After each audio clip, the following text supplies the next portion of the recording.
G'day, I'm Stephen Page from Page Provan Family Fertility Lawyers, and today I'm talking about the need for regulation of apps and websites that allow people to become donors. And I don't mean donors in terms of money, I'm talking about donors in terms of sperm, eggs and embryos. These sites, in my view, need to be regulated. There have been a series of cases from Australia where men have continued to be sperm donors when they shouldn't have been. Right around the country, there are caps on the number of women that men can supply their sperm to, so that children don't wake up later and discover that they have a huge brood of genetic siblings and therefore don't know their way in the world and cause, at times, grave psychological damage. There shouldn't be regulation of people's bedrooms. If prospective sperm donors, for example, meet intended parents and they meet at a party or meet socially or even by phone, fine.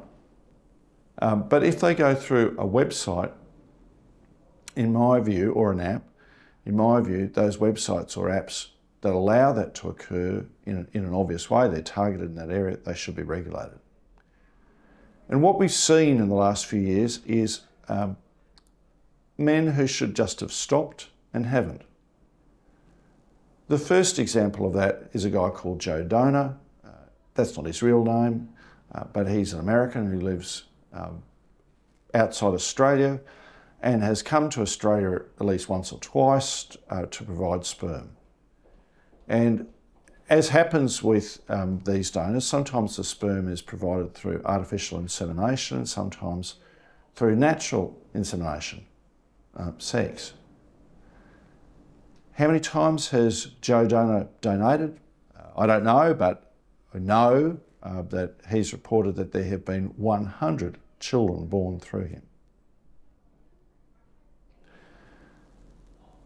The other man who stands out is a guy called Alan Fan, who hails from Brisbane. And a couple of years ago, after he donated through clinics and hit the cap, he kept donating. And in 1 year, according to news reports, he had created another 20 children. Another man, a couple of years ago, in his 70s, was still donating to lesbian couples, and he wasn't donating through clinics anymore because of age and he'd hit the cap. But as in his immortal words, some like to fish or to play golf, I like to masturbate. And then the last man who really demonstrates the need for regulation in this area was a man discovered in March this year who had created 60 children in Australia. He'd gone through IVF clinics and he'd also gone out socially through apps and websites. And he'd done this under 4 aliases. This was only found out, according to news reports, at a community barbecue when several members of the rainbow community discovered that your child looks like my child.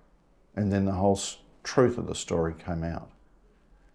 Imagine being a teenager and discovering that, assuming he stops now, you have 59 siblings. How as a teenager can you possibly fathom that you've got 59 genetic siblings? How does that make you feel? How insignificant does that make you feel in the world? How does that add a chip to the shoulder of that child, the young person? So I think these sites need to be regulated. And regulation isn't that hard.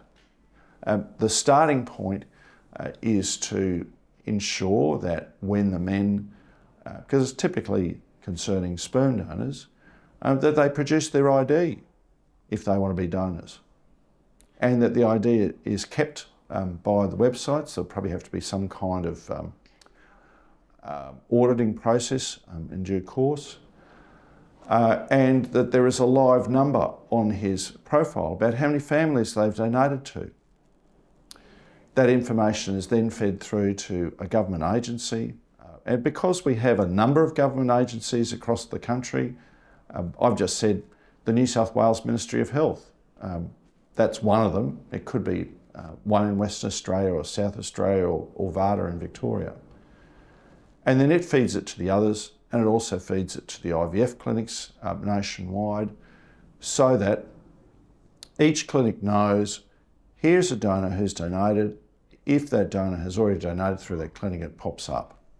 Because clinics are bound by the cap, clinics would then notify the relevant authorities, and then if that notification was made, it would stop. As I said, you can't regulate bedrooms, but you can regulate this behaviour so that intended parents are not taken advantage of.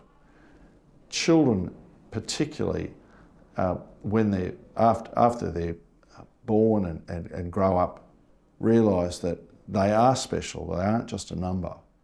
They aren't a product of someone else's vanity. And they don't accidentally breed with someone else and have children as a result, not knowing that the person that they're having sex with happens to be their genetic sibling.